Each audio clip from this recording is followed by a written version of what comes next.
Bienvenue à toutes et à tous dans ce nouveau flash d'information, toute l'actualité de la région. Ça commence tout de suite avec de la politique.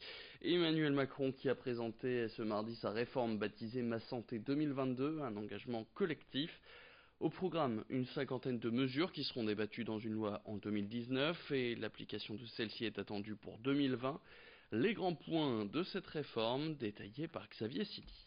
Allez, on vous parle de la réforme de la santé voulue par le président Emmanuel Macron. Plusieurs points ont été soulevés en ce début de semaine. Il y a notamment la suppression du numerus clausus. Ça peut intéresser les futurs étudiants en médecine puisqu'il sera supprimé pour 2019 avec une application dès 2020. Dès lors, il n'y aura plus de concours à la fin de la première année de médecine. L'autre point à noter, c'est la création de 4000 postes d'assistants médicaux. Il faut soulager les médecins de tâches dites encombrantes et ces 4000 postes vont permettre de réaliser des actes simples comme la prise des identités des patients lorsqu'ils arrivent au cabinet médical ou alors la prise des mesures et du poids. Un autre point qui peut vous intéresser, ce sont ces 400 médecins déployés dans les déserts médicaux en France, notamment avec la création de maisons de santé où ils seront regroupés. L'autre grand point qui fait parler de lui, c'est la réorganisation des hôpitaux. Pour le président de la République, il faut qu'ils gardent leurs spécialités pour lesquelles ils ont été créés. Les hôpitaux de proximité doivent donc faire davantage de soins de proximité à l'avenir. Les établissements de pointe devront davantage réaliser des actes de pointe, le tout forcément pour plus d'efficacité.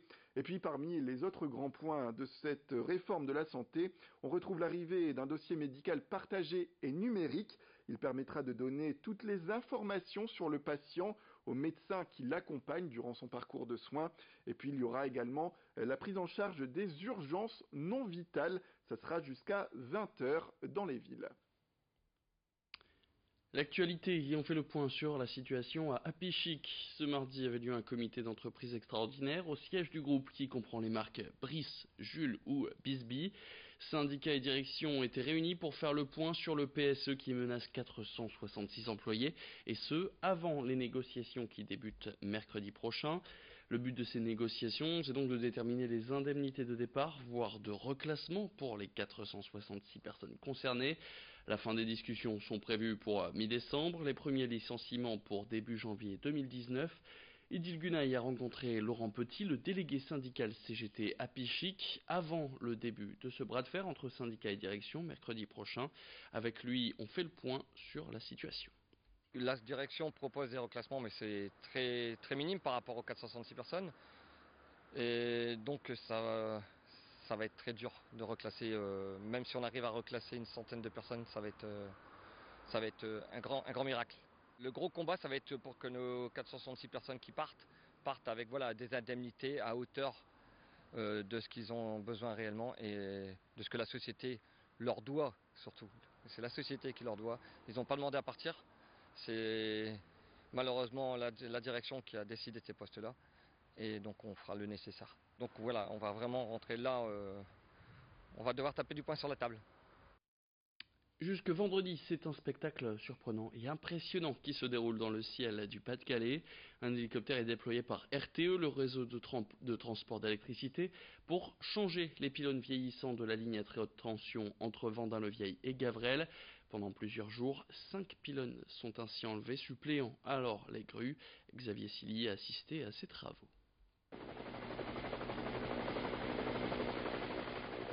L'hélicoptère au secours des pylônes électriques vieillissants. Pour entretenir ces géants de fer victimes de corrosion, de rouille et de perforation, l'entreprise Réseau de transport d'électricité peut dégainer des moyens hollywoodiens. Pour nous, utiliser l'hélicoptère, c'est plus rapide que la grue. L'hélicoptère va nous permettre en fait d'aller charger un tronçon, un morceau donc du pylône et venir l'assembler donc directement sur la place qui est prévue. Donc effectivement, au lieu de passer quasiment une journée avec une grue, on va passer 10 minutes avec l'hélicoptère. Donc un gain de temps notable, notamment pour l'alimentation électrique de la zone. L'entreprise a investi 4,5 millions d'euros pour ajeunir une vieille ligne du Pas-de-Calais, construite juste après la Seconde Guerre mondiale. Un réseau de 225 000 volts qui transite entre Vendin-le-Vieil, au nord de Lens, à Gavrelle, à côté d'Arras. Il se trouve que sur cette ligne-là, On a donc 55 pylônes, et sur ces 55 pylônes, on a considéré qu'il y en avait 30 qui nécessitaient d'être remplacés complètement. Voilà, donc 30 pylônes remplacés complètement, et le reste, où ce sont des barres qui sont remplacées pièce à pièce. RTE déploie 16 hélicoptères partout en France, des engins rapides, efficaces, avec toutefois une limite. Ils ne peuvent intervenir que dans les zones rurales pour des questions d'autorisation.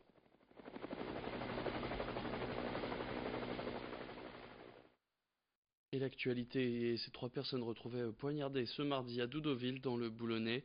Un homme est suspecté d'avoir poignardé ses parents et son ex-conjointe avec qui il était en pleine séparation. C'est chez cette dernière que le drame s'est déroulé. Lui et ses parents étaient venus récupérer ses affaires. Selon les premières informations dont nous disposons, le suspect aurait d'abord poignardé son ex-compagne puis son père au mollet alors qu'il tentait de s'interposer. La mère de famille a elle été poignardée au thorax, elle est morte des suites de ses blessures. Ce sont les voisins alertés par les cris qui ont appelé les secours. Les jours du père et de l'ex-conjointe ne sont plus en danger. Le père est même sorti de l'hôpital hier soir. Le suspect, un sophrologue de 38 ans, avait changé ces derniers jours, au dire de l'entourage. Il a pu être placé en garde à vue et auditionné dans la soirée et encore ce mercredi matin. Ce mercredi après-midi, il a été examiné par un expert psychiatrique pour évaluer son degré de responsabilité, puisque l'homme aurait des tendances schizophrènes. En bref, l'actualité maintenant, et on parle de cette action coup de poing contre le manque d'aide à la vie scolaire. 2 mamans sont montées sur une grue à Lille près du Grand Palais cette nuit à l'appel du collectif citoyen handicap. Elles dénoncent la rentrée catastrophique pour les enfants handicapés. Une réunion était prévue en début d'après-midi en préfecture du Nord pour tenter de trouver des solutions. En cas d'échec, les 2 mamans n'excluent pas de rester en haut des grues plusieurs jours d'affilée. C'est la fin de cette édition, merci à toutes et à tous de l'avoir suivi. Tout de suite, vous retrouvez vos prévisions météo et je vous donne rendez-vous dans le prochain quart d'heure pour un nouveau flash d'information. Toute l'info près de chez vous.